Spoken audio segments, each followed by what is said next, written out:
Morning everyone. B.Ed second year paper है आपका assessment for learning paper second. Unit में आपको करा दी यूनिट फोर्थ में मैंने आपको करा दिया सांख्यिकी के से रिलेटेड मैंने आपको सारे विषय टॉपिक करा दिए। उसके बाद मैंने आपको कराया था आंकड़े कि आंकड़े किसे कहते हैं। सूचनाओं जो भी सूचना हमें प्राप्त होती है या सूचनाओं को प्राप्त करने के स्रोत या विधि को हम क्या कहते हैं, आंकड़े कहते हैं। आंकड़ों के हमने प्रकार बताए थे, आंकड़े या प्रदत्त कहते हैं। आंकड़े या प्रदत्त के प्रकार दो प्रकार के होते हैं, प्राथमिक आंकड़े और द्वितीयक आंकड़े। प्राथमिक आंकड़े व्यक्ति स्वयं उसका उपयोग करता है एकत्रित करके। द्वितीयक आंकड़े कोई व्यक्ति स्वयं उसका उपयोग ना करके जितने भी आंकड़े उसने एकत्रित करे हैं वो स्वयं उसका प्रयोग अपने लिए ना करके वो आंकड़े किसी और को दे देता है, तो वो क्या कहलाते हैं, द्वितीयक प्राथमिक आंकड़े कहलाते हैं। आज मैं आपको कराऊंगी आंकड़ों का वर्गीकरण कि आंकड़ों को कितने आधारों पर वर्गीकृत किया गया है। पहला है भौगोलिक आधार पर। पहला है भौगोलिक आधार पर। आंकड़ों के वर्गीकरण में पहला क्या है, भौगोलिक आधार पर। इसके अंतर्गत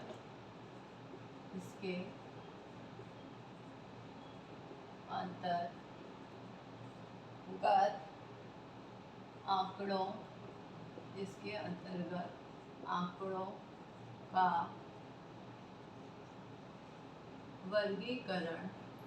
आंकड़ों का वर्गीकरण स्थान या क्षेत्र के आधार पर किया जाता है। स्थान या क्षेत्र के आधार पर किया जाता है, जैसे विभिन्न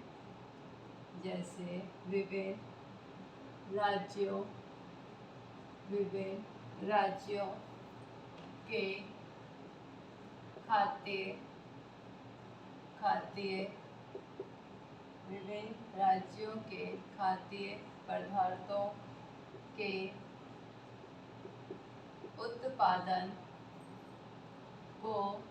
उत्पादन को निम्न सारणी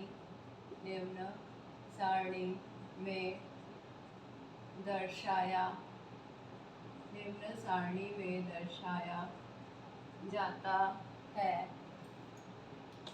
क्रम संख्या, फिर राज्य और उसके बाद में उत्पादन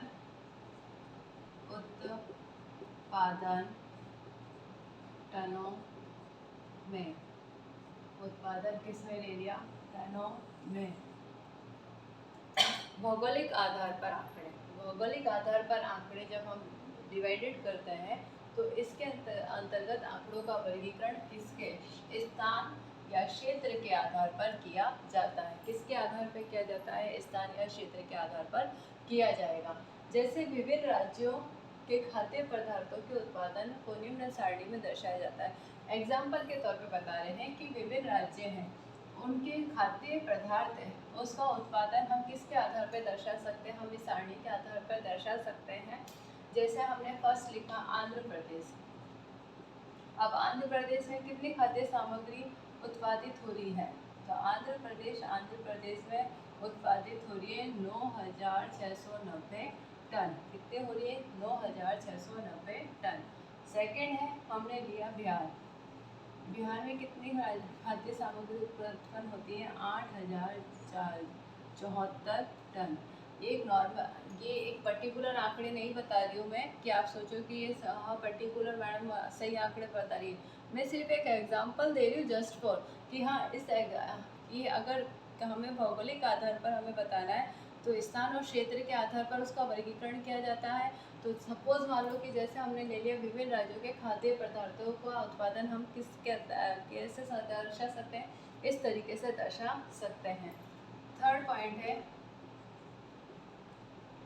हरियाणा खाद्य सामग्री है 10,065 और फोर्थ है पंजाब, खाद्य सामग्री है 17,065। इस तरीके से हम किसी भी भौगोलिक आधार पर अगर हम आंकड़ों की गणना कर रहे हैं तो भौगोलिक आधार पर आंकड़ों की गणना स्थान और क्षेत्र के आधार पर की जाती है। हमने जस्ट फॉर एग्जांपल लिया कि खाद्य पदार्थों के उत्पादन को निम्न सारणी में दर्शाया जाता है कि जैसे आंध्र प्रदेश है तो आंध्र प्रदेश में उत्पादन होता है खाद्य सामग्री का 9,690 टन। बिहार है तो बिहार में खाद्य उत्पादन होता है 8,074 टन। हरियाणा है तो हरियाणा में खाद्य उत्पादन होता है 10,065 टन। पंजाब है, पंजाब में उत्पादन होता है 17,065 टन। तो इतना उत्पादन क्या होता है, खाद्य सामग्रियों का होता है, भौगोलिक आधार पे बताया गया। दूसरा है समय अनुसार के आधार पर। अगर सपोज मान लो आपके आंकड़ों से वर्गीकरण से रिलेटेड क्वेश्चन आता है, थ्योरी भी आती है, थ्योरी बोल रही हूँ मैं, थ्योरी आती है तो आपको इस तरीके से ही एग्जाम्पल दिखाते हुए सारणी पर्टिकुलर आपको बतानी पड़ेगी, आपको एग्जाम्पल देना पड़ेगा। तो इस तरीके से एग्जाम्पल देते हुए ही आपको थ्योरी भी लिखकर आनी है। ऐसा नहीं है कि सिर्फ हम थ्योरी में लिखकर आगे कुछ का कुछ, थ्योरी आपको इस तरीके से ही लिखकर आनी होगी। इसलिए मैं आपको क्या करा रही हूँ कि इस ब्लैक बोर्ड पे नोट्स पे लिखवा देती हूँ कि इस चीज़ को इस तरीके से कहते हैं। सेकंड पॉइंट है समय अनुसार। अब समय अनुसार जब अगर हम आंकड़ों को बांटते हैं तो इसमें हम लिखेंगे यदि आंकड़ों का घंटे, दिन, सप्ताह, माह या वर्ष के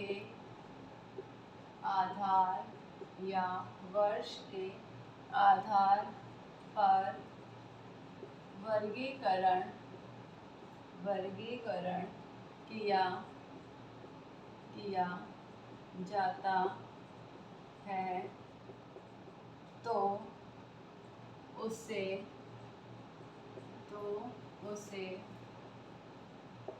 समय अनुसार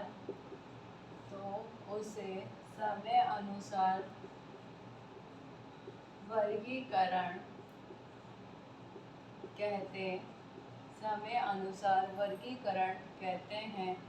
जैसे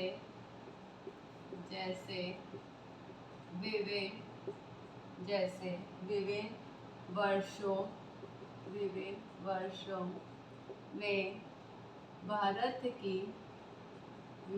वर्षों में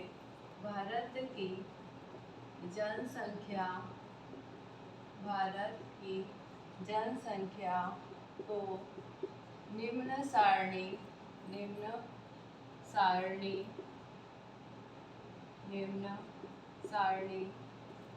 में दर्शाया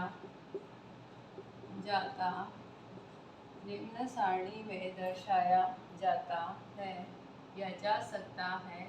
क्रम संख्या, फिर हम लेंगे वर्ष और फिर हमने ली जनसंख्या करोड़ों में,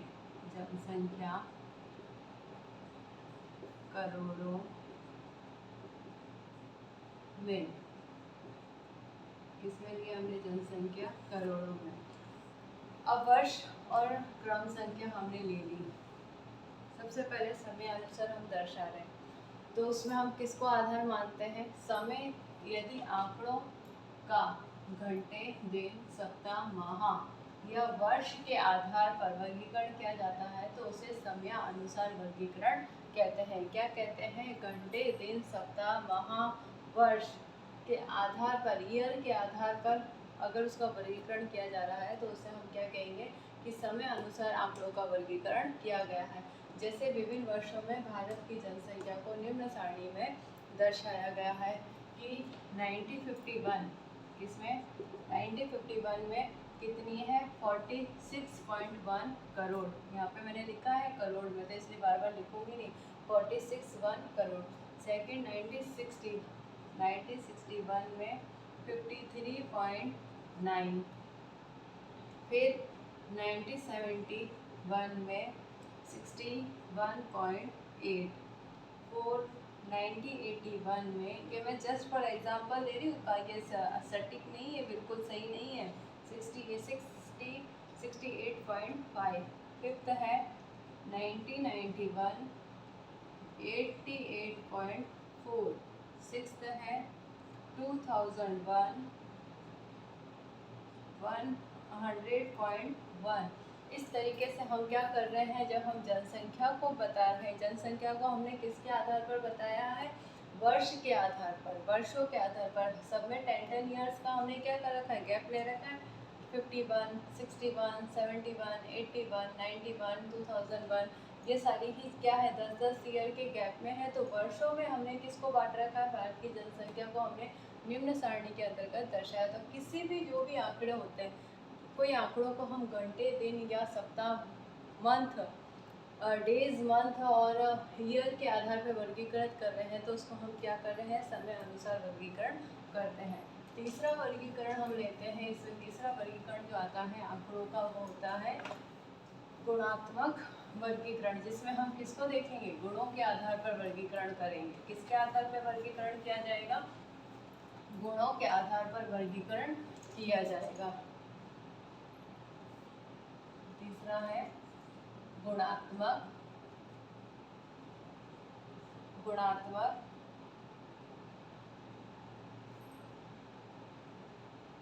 आधार, गुणात्मक आधार पर। गुणात्मक आधार पे हम लिखेंगे जब आंकड़ों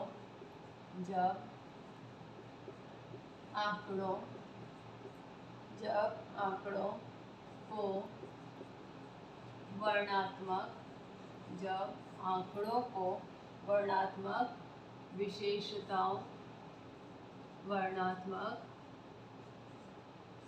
विशेषताओं अथवा गुणों के आधार पर विभिन्न वर्गों में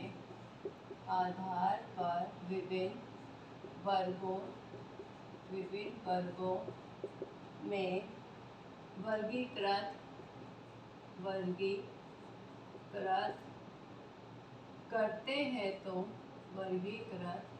करते हैं, तो ऐसे वर्गीकरण को वर्णात्मक या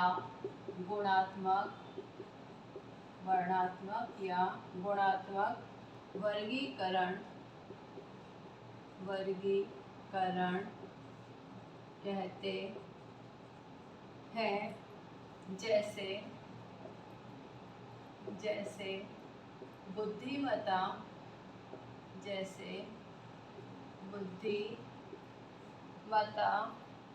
साक्षरता,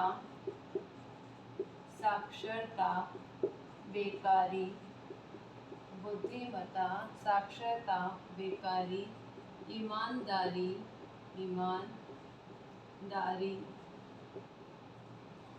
आदि। क्या होएगा, ईमानदारी आदि। जैसे हम लिखेंगे जनसंख्या लाखों में, क्या लिखी हमने, जनसंख्या लाखों में। इसके आधार पर हम क्या कर रहे हैं, एक सारणी डिसाइडेड करते हैं कि हम क्या कर रहे हैं, रोजगार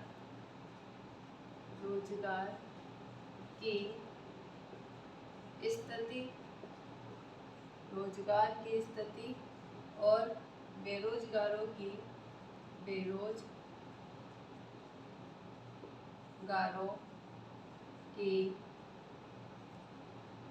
स्थिति। यहाँ पे हमने लिखा पुरुष, यहाँ पे लिखा हमने महिलाएं, पुरुष और महिलाएं। क्या क्या चीज़ें लिखी हमने, दो विषय उसको, टॉपिक को लिखा।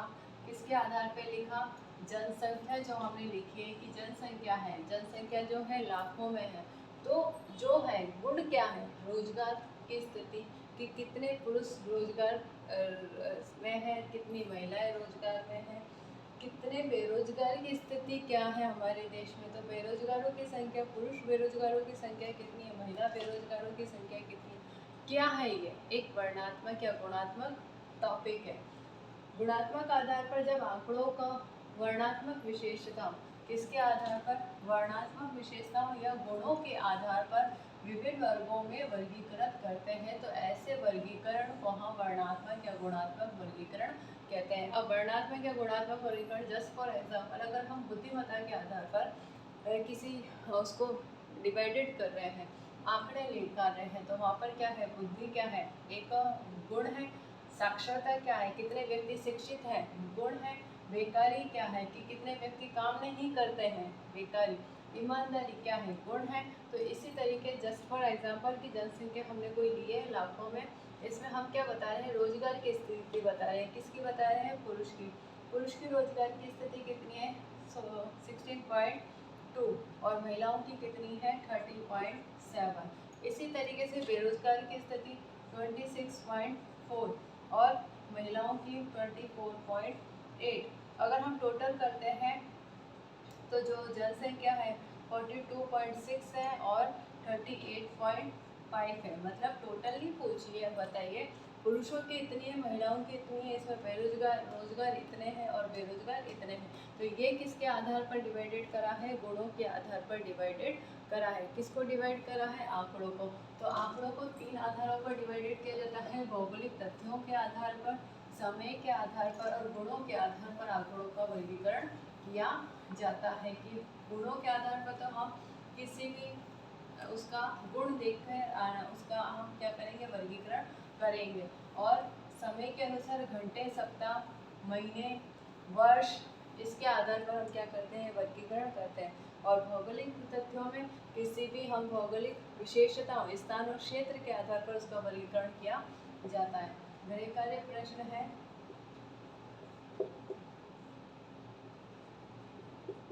आंकड़ों के वर्गीकरण का उदाहरण सहित वर्णन कीजिए। ये आपका गृह कार्य प्रश्न है। तब तक के लिए घर पे रहें, सुरक्षित रहें, जब भी घर से बाहर जाए मास्क लगा के जाएं और सोशल डिस्टेंसिंग का पालन करें।